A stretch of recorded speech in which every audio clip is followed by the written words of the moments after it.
Hello, welcome back to my channel, Charlie's Lessons. In this video, we're looking at Padlet. Padlet is an online collaborative platform for both teachers and students. And some of the great things I love about this platform is that it lets your students share their thoughts and ideas really easily and at the same time be really creative. And the best thing is that it's free. So we're going to take a look at how it works, and I'm also going to show you 5 ways that I use Padlet in my classroom. So let's take a look.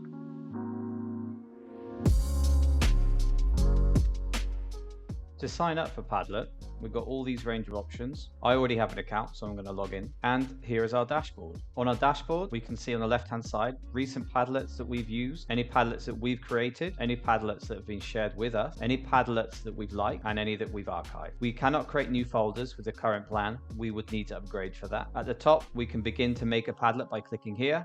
We can join a Padlet, which is what your students are going to need to do, or we can use the gallery.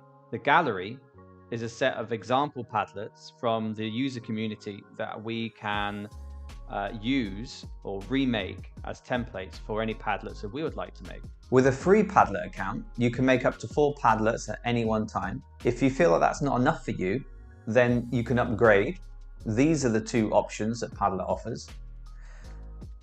With a free account, what I tend to do is just delete the oldest Padlet that I've got running, and that way 4 is usually enough for me. Now let's take a look at the 5 ways that I use Padlet in my classroom, starting with number 1, the map Padlet. To make the map Padlet, we go to make a Padlet. From the 8 options, we're going to choose map. On the right hand side, we have some options. For this particular Padlet, you can change the map style and then click next, and you're ready to go. So the way I used this map Padlet in my class was to practice comparatives and comparative phrases. So I had my students select cities in Spain and Europe and create comparative phrases about those cities. For example, Murcia isn't as popular as Madrid. Another one, FC Barcelona is worse than Real Madrid. Or here, Granada is colder than Malaga. And these are all student contributions. To have students contribute to any Padlet, you're going to need to share it with them either by sending a link to them directly through a QR code, emailing it to the students. If you have a Facebook group with your students, you can do it this way, and on Twitter, and you can share it on Classroom. This is my favorite, and it helps to link these 2 platforms. So if I click on this, I'm then given a choice of all my classes, and I share it directly with that group. To contribute to the Padlet, the students use the link that you sent them. To contribute in this particular Padlet, they would click on the top right hand corner, add post, search for a place, add a sentence of the target language that you would like them to practice, and just by simply clicking off the box, it then saves. Now, other activities you could try when you have students collaborating on a map like this is that if you have a first class with new students and they're from different countries or they're from different cities within the same country, you could get them to introduce to the class where they're from on the map and show interesting information about where they're from. Alternatively, if the students have recently come back from holiday, you could get them to show the students on the map where they went and what they did. Number 2 is the timeline Padlet. To make a timeline Padlet, we're going to click on Make a Padlet, just as before. This time we're going to select Timeline. And we've got the same options on the right-hand side. For this idea, I'm going to need you to select Allow Comments on Posts by clicking here. Once we've done that, we can go to Next and we can get started. This is the idea I had for one of my groups. This was at the beginning of a course, and I wanted to test their knowledge of the 3 basic grammar tenses in English. What I had was these 3 categories, which you can create by clicking here.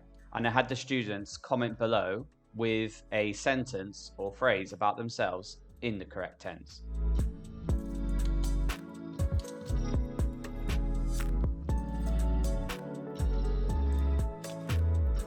I found this activity really useful in getting an idea of my students' understanding of the tenses.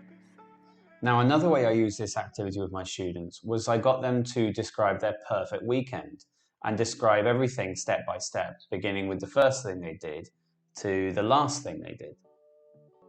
Number 3 is the back channel Padlet. For this idea, we're going to choose the back channel Padlet. I wanted the students to have a conversation and they had to include 3 words, 3 pieces of vocabulary. We were studying food vocabulary. The 3 words were banana, strawberry, and ice cream. This is what the students came up with. They managed to include the 3 pieces of vocabulary as I asked. Another idea for this type of Padlet is to give students this instruction and ask them to use these functions to continue a conversation till the end. What I really like about the back channel Padlet is that it replicates how a lot of people are talking nowadays. For example, on WhatsApp, the messages are from left to right. And as well for students who are shy of speaking in class, then it gives them an outlet for them to express themselves. And they can even read the conversations out in class, and in that way they can get some good speaking practice. Number 4 is the shelf Padlet. To use shelf, we select this one on the bottom left-hand corner. Now I'm going to show you some of the ways I've used this with my students. Here we had students plan an end-of-year trip. I asked them how much it would cost, how they would get there, how long they would stay, and I also asked them to add pictures of the place that they wanted to visit.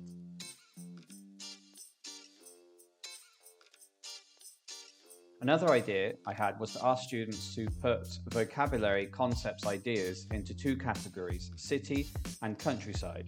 And I also enabled students to comment and like each other's comments. You can apply this to any vocabulary. For example, you could ask students to put food into these 3 categories or more. So I think looking from the examples there, you can see that the students, when they start to explore what Padlet offers in terms of content, it becomes a lot more interactive. So really encourage your students to add photos, pictures, GIFs, links to other websites that they'd like to share with you. And this really adds to the work the student's doing. And finally, number 5 is the stream Padlet. We can find the stream Padlet just here. And this is the example I want to show you. This is one of these folding stories, one of the stories that you might write in class, and the students answer a question and fold the paper and pass it to another student. But in this online version, we ask the students to comment on each question with an invention of their own. The title is When They First Met, They Never Imagined They Would Become Best Friends. How romantic. And the students, one by one, answer the question in the title. I set up the titles as the teacher, and when I share this with the students, they can all add comment. And it's quite funny to look at all the comments at the end and piece together a story that's the funniest for the class. Well, thanks for watching. What I'd like to hear from you is which of the 5 ideas you saw in this video you're going to try in your classroom. So let me know in the comments below. And don't forget to subscribe, and see you soon.